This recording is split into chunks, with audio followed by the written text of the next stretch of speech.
For me, my monster didn't live under the bed, he laid in it.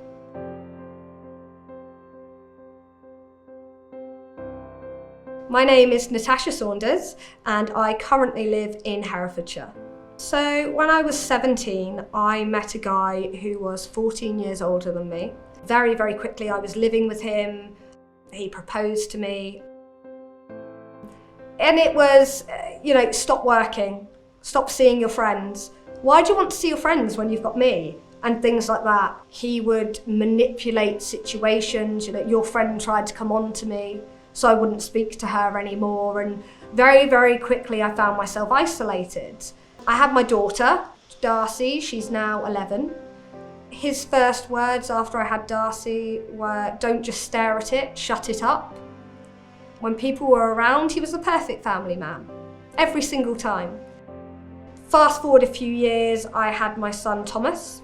I gave birth to him on my own because my ex-husband wouldn't let anybody look after our daughter.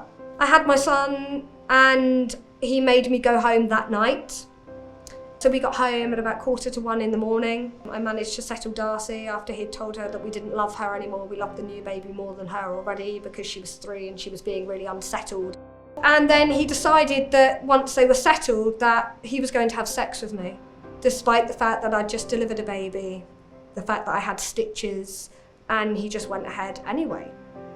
And not only did he then rape me in the morning, he asked me why I had a face on, what my problem was. I was in absolute agony. I don't know how many stitches he ripped. I don't know, that I couldn't bring myself to look. And I think from that point, things just spiraled completely out of control. His abuse became more profound. And as I grew up, I sort of realised that this was not a way that I wanted to live. I phoned the National Domestic Abuse Helpline run by Refuge in January 2015. And the lady I spoke to saved my life. And she said, Natasha, you're right. You are suffering domestic abuse. There is a way out. You are strong enough. You do matter. And I ran from the council offices all the way to the police station on the other side, terrified that he might drive past me and see me. The investigation took 3 years.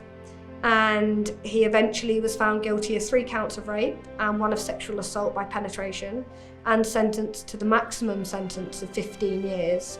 And he'll also be on the sex offenders register for life. Without Avon's support, Refuge just simply couldn't do the work that they do. They give women the toolkit to be able to support themselves and, be entrepreneurs. And I think that's so important to have Avon linked with Refuge because they both stand for empowerment. If I could give advice to somebody, it would be, don't give up. You are far stronger than you realise. That you need to leave, but you need to leave when you're safe, when it's safe to do so. There are services there that will support you.